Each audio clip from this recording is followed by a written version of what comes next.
Olá, meus amigos e minhas amigas. Hoje aqui no nosso canal Passo a Passo na Advocacia eu quero trazer algumas situações de como o advogado deve deixar o seu cliente preparado para participar de uma audiência. É comum que esse cliente que porventura nunca tenha participado de uma audiência ou como parte ou como testemunha, ele sinta um frio na barriga, um medo de não saber o que vai acontecer ali.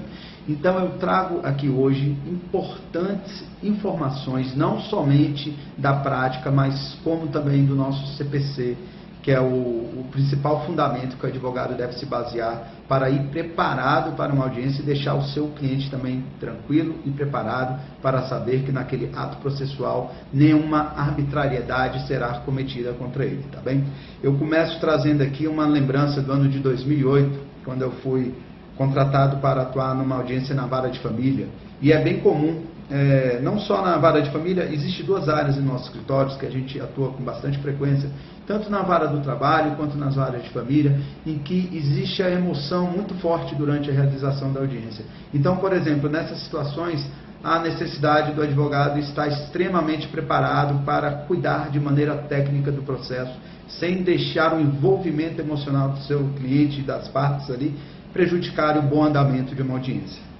Então, nessa situação, no ano de 2008, recém-formado, há um ano, um pouco mais de um ano já com meu OAB, eu fui procurado por uma cliente para atuar na vara de família, numa ação de divórcio litigioso, em que o advogado anterior dela teria renunciado o mandato, pelo seguinte fato, que ele não conseguiu mais conduzir o processo por conta das constantes brigas que existiam. Então, quando eu entrei no processo, antes eu até conversei com esse advogado, ele falou que não tinha mais condições, que as partes não se entendiam e que ele não iria mais participar daquele processo. E qual que era o próximo ato do processo? Estava agendada a audiência de instrução, para ouvir as partes do interrogatório delas e de suas testemunhas. E o receio maior dessa minha, então, cliente, foi o medo dela de ir para a audiência de instrução, porque ela disse que durante a audiência inaugural de conciliação, ela foi bastante ofendida pelo ex dela. E eu fiquei espantado e falei, como isso poderia ter acontecido durante uma audiência? Se o juiz não teria feito nenhuma intervenção e nenhum advogado, ela disse que não, disse que foi muito ofendida, que ficou com medo até de apanhar durante essa audiência. Então, eu trago esse exemplo aqui para passar as ideias de como o advogado deve tranquilizar o seu cliente. Foi o que eu fiz com aquela minha cliente naquela época e assim a gente faz ao longo dos anos. Falei para ela, não se preocupe que durante a audiência nenhuma palavra vai ser dirigida a você para te ofender. Fique tranquila que eu estou lá, sou o seu advogado e vou fazer de tudo para lhe defender da melhor maneira.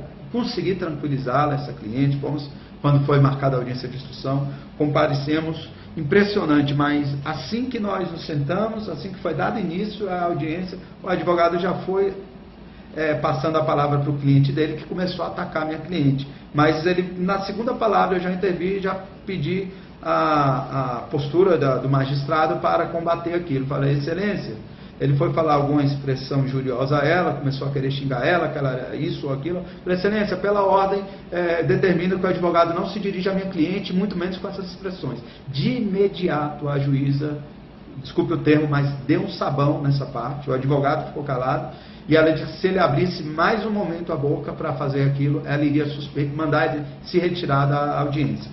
Então vamos lá. Eu quero trazer aqui 3 artigos do CPC, que é o artigo 78, o artigo 139 e o artigo 360. O advogado tem que ter a leitura atenta disso, porque se em algum momento acontecer alguma incidência dessa, o advogado tem que saber que as partes têm que se tratarem com urbanidade, seja elas diretamente, seja por intermédio de seus advogados, inclusive com o magistrado ou membro do Ministério Público. O artigo 78 prevê que é vedado às partes, ao procurador e aos juízes, membros do MP, Defensoria Pública e qualquer pessoa que participe do processo, empregar expressões ofensivas nos escritos apresentados, parágrafo 1º. Quando expressões ou condutas ofensivas forem manifestadas oral ou presencialmente, o juiz advertirá o ofensor de que não as deva usar ou repetir, sob pena de lhe ser cassada a palavra. Então, naquele exemplo que eu dei aqui, foi isso que a magistrada fez de maneira acertada, antes que pudesse acontecer outras ofensas. Já o artigo 139 estabelece que o juiz dirigirá o processo conforme as disposições, incumbindo-lhe assegurar às partes igualdade de tratamento, velar pela duração razoável do processo, prevenir ou reprimir qualquer ato contrário à dignidade da justiça e inferir postulações meramente postulatórias.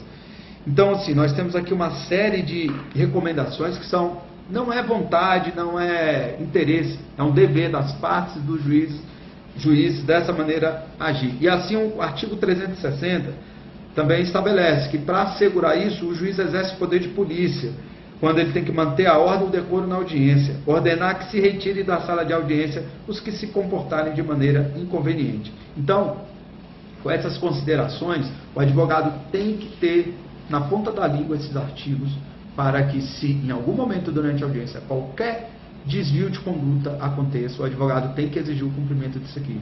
E em outros momentos, em outros vídeos, eu já trouxe aqui também como o advogado deve agir se isso acontecer, que seja pelo outro advogado, que seja pelo próprio magistrado, mas o advogado tem que pedir pela ordem para restabelecer a ordem e o bom funcionamento da audiência. Então, com essas informações, com esses fundamentos, eu trouxe esse exemplo aqui e como o advogado tem que preparar a sua parte, o seu cliente para a audiência. Por que eu faço isso? Tenho visto muito, inclusive em varas de família, advogados não conversarem sequer com esse cliente antes da audiência e deixar que ali ele comece a proferir palavras, todas as suas mágoas que existem ali no momento da audiência para ferir um ou outro. E não é isso que uma audiência serve, não é para isso.